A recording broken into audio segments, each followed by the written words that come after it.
kabila. Kasi ano eh, nasa ano rin namin yan, nasa harap din lang namin yan. Hindi ka papasok, meron kang dealing. 30 seconds pasok. Tatanggapin mo ba yun? Siyempre papasok ka lang. Madalas na question namin sa inyo, no? Huwag mo na sabihin. Ano ba talaga yung pangalan ng grupo nyo? EPS, Innovative. Paano ba makapasok? Muna, kakausapin ka muna kung bakit siya pumasok sa PBS. Pag nagbigay siya ng paliwanag na maganda-ganda, yun namin siya mapasipasa ng 30 second massacre. Ano ba yung 30 seconds? Yung bang pipiringang Nakamatay kayo ba yung ball? sa mata, kasi sasapa sa pader, bubutin ka, Full cam. full body. Paano pag babae? Sa babae, pinipiringan din. Tapos, tinatakpan. Ilan? Kung ilan yung segundo na umaano, yung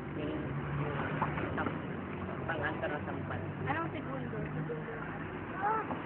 Kaya kung 30. 30 seconds. Common na ginagawa nyo kapag nakita-kita kayo. Okay, minsan, sama-sama kami nag-inom. Tapos, wala nang inumin, nandito na lang kami. Anong klaseng trip? Kahit anong trip, basta trip yan. Papalukin namin yan. Saan yung tambayan ninyo? Namin natambay, minsan dito, sa looban. Natambayan namin. Dinadala yung pagiging gangster nyo. Sa isang lugar. Sa isang lugar na hindi nadala. Wala ba kayong pinipiling lugar? Wala. Basta kaya namin dalhin sarili namin. Nagnanakaw ba kayo? Pag trip namin, pag wala kami magawa, kunyari wala kami pera. Maliban sa mata ng karamihan, hindi natin sila masisisi dahil mayroon silang sariling dahilan kung bakit nila pinasok ang ganitong buhay. Masasabi natin na marami itong masamang epekto, pero sa kabilang dako, mayroon rin itong mabuting epekto.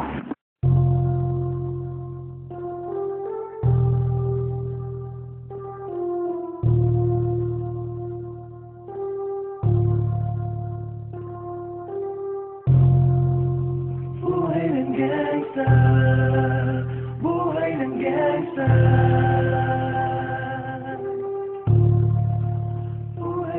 Pumasok ng gangsta, sa edad ko 14 years old. Tinagap ko 30 seconds, nasoccer, matay blindfold. Halos sumabog ang shoulder, tiklop ko para folder. Hindi na ma-soldier, pero ang work's not over. Aking burning forever, nasa magkabilang daliri. Mga tusok ng tarayo, marka ng mananatili. Alam ko mali, pero buhay ko dito naging makulay.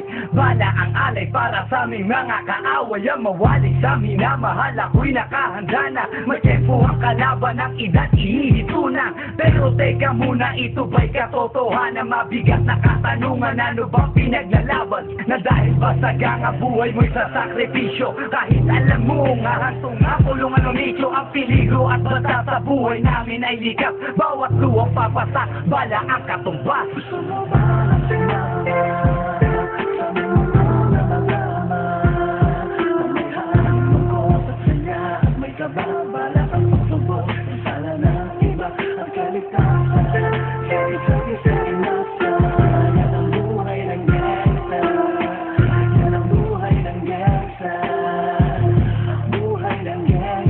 Wala nang takot kahit ultimo ka ba ay limot. Manhid na sa mga bantang ilang ulit bumuntot. Ganto ang buhay na pinili ko't aking kinamulatan. Murado na sa isip ko na may kinabukas. Nasanay na sa sistema ang tema ng aking buhay. Kampo namin kalsada at tila gera. Bawat awan nagmisto na musika. Bawat putok na mamagitan sa pagitan ng alitan na walang pinaglalaban. Paligsahan na wala ni palakpakang masigabo. Binunoy 7 taon bago mahirang at mamuno na mag-uji sa tundo at veterano ng Brown. Mula nung 1999 ngayon ay talk of the town. Nagsimula ako bilang homeboy na di mapapagsak. Ni hindi ko ininda ang natamong 5 saksak. Ang mapahamak ay alam ko na't akin ng inasahan. Ang pagdanak ng dugo sa aming mundo'y di maiwasan.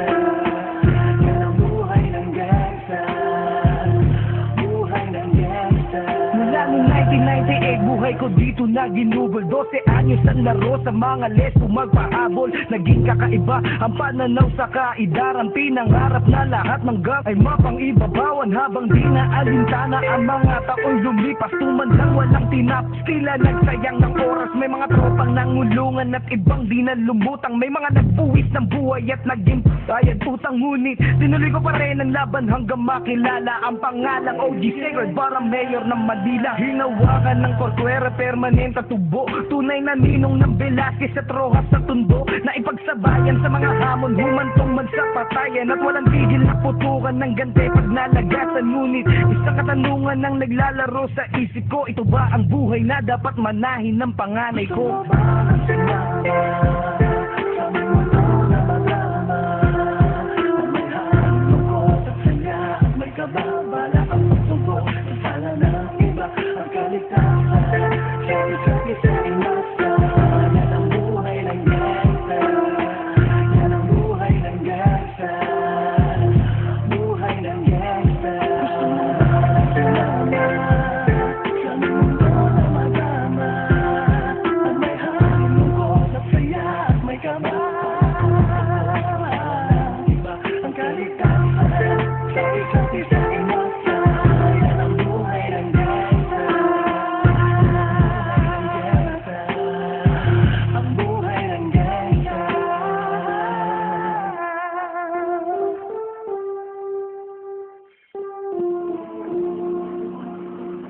Tunay nga na ang henerasyon ng mga kabataan ay kakaiba kung ikukumpara sa naunang henerasyon.